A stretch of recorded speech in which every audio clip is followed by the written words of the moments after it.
Acquainted with the night. I have been one acquainted with the night. I have walked out in rain and back in rain. I have outwalked the furthest city light. I have looked down the saddest city lane. I have passed by the watchman on his beat and dropped my eyes unwilling to explain. I have stood still and stopped the sound of feet when far away an interrupted cry came over houses from another street. But not to call me back or say goodbye, and further still, at an unearthly height, unluminary clock against the sky, proclaimed the time was neither wrong nor right. I have been one acquainted with the night. The speaker is unnamed. Some potential symbols are the night, light, and the clock in the sky, which could represent the moon. The setting seems to be a city street at night. The form is a sonnet, more specifically an iambic pentameter, in a repetitive but confusing ABA, BCB, CDC, DAD, then back to AA rhyming scheme. And the only characters present are the narrator and a watchman. Andrew Spacey, who writes about poetry and is a poet himself, seems to have a pretty grim look on the poem.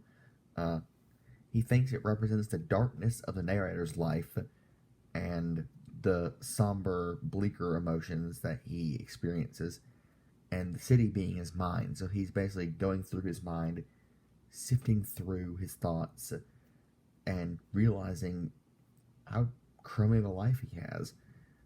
And he realized by looking up at the clock in the sky, which he interprets as the moon, it's just him saying that the world doesn't care. No one else is affected by how he feels, so he just has to keep on going. While Dr. Frank Lentricia, an American literary critic, author, and literature and film professor at Duke University, thinks of it as sort of an Enlightenment era poem, saying that as humankind develops and realizes there's more science to the world, the magic, the wonder of everything kind of goes away, and you have to look through more, not somber eyes, but knowing that there's not the wonder, sense of mystery, sense of exploration that is still out there in the idea of, oh, this could be possible, the elements, alchemy, magic, the sword and the stone, legends of dragons.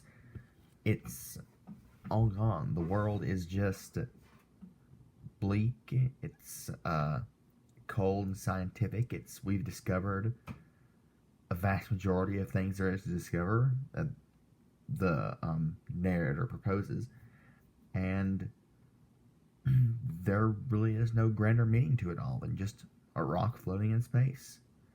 And again, the moon up there says the moon's been going forever. It doesn't care how we think about it.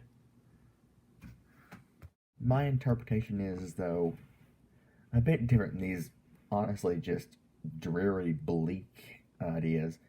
It does have some darker elements, though. I believe that mostly the poem is saying the world is cruel, but we can still do good. It also has themes of complacency and cognitive dissonance, and as Billy Joel's song said, we didn't start the fire, the world just keeps going, as the moon said, which I'll get to later. So the poem was written in 1928. The Great Depression began in 1929. Things were going great, and they can, as the Roaring Twenties say, but the Depression loomed on the horizon, and people realized something was going to happen. And it just shows how quickly things can go from great to terrible, just in a matter of moments. And on a whim. There's no warning. There's no nice foreshadowing like in a book. It just happens. Um, and then you get to people like uh, the Watchman or the narrator, both of them really. Um, as H.G. Wells says, people busy themselves with their various concerns. With infinite complacency, men go to and fro over this globe about their affairs, serene in their assurance of their empire over matter. But for hundreds, thousands of years, this is not the case. Um, for most people, they don't just go around happy with their lives. It's easy to forget that even though we have our lowest levels of needs on the pyramid fulfilled, to so many people, just fulfilling those basic needs is a daily struggle. Um, for a shockingly large amount of people, even in America, shelter and food security isn't a given. Um, that's why I also think the cry mentioned, as I said, it isn't a hello or a goodbye, but I also don't think that it's loneliness, as other people think, their interpretations. I think it's um, a cry of an altercation going on. In urban environments, fights, both verbal and physical, are often a common occurrence, and they just considered something people just deal with. You get inside, close the doors. There's gunshots outside. Um, Same thing for robberies and crime when you're out in public. You just have to accept that you gotta be on your guard wherever you are in a city because someone can just come up and mug you, and you have to be ready for that. You don't see that much around here, thank gosh. Um, and so many people have become used to all this dreariness and darkness, like the narrator is walking through this, and like the Watchman, the beat cop, he he's so desensitized to it that when hold on, give me a second. Yeah. that when the Watchman kind of, I think, looked inquisitively at the narrator, why he was what the narrator saw the Watchman didn't, why he just dropped his eyes and willing to explain, because he was um the narrator had seen all this that the Watchman has seen too, but the narrator actually observed it, and the Watchman just, it's part of his daily life, desensitized, and he either didn't want to, as sort of a mercy, explain it to the Watchman, or he just thought, he sees it all the time, it'll never get through to him how terrible the situation really is.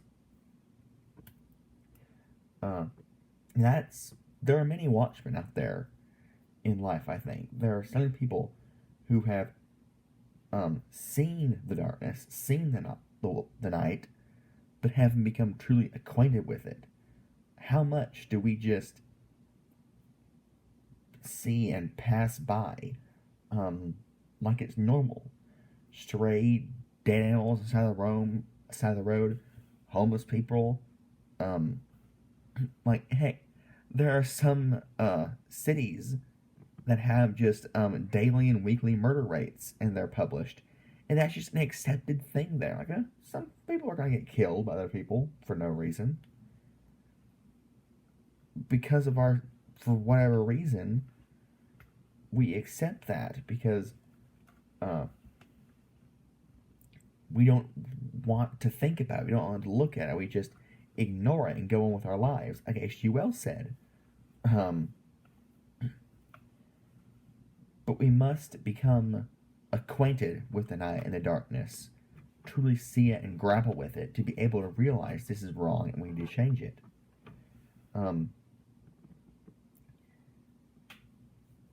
So, why is all this? Why is the world that bad? Well, the answer is given to us in the poem of the moon.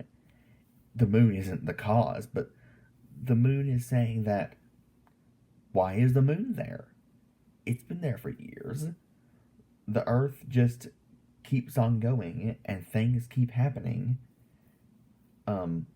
Sometimes without rhyme or reason, and that's just the way things have been, and things will always be.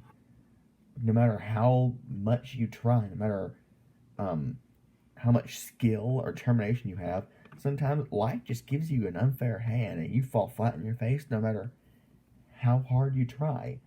And the reality of the moon being constant and eternal in the sky is the same, is a representation of our reality. That it's that way, and at some point, like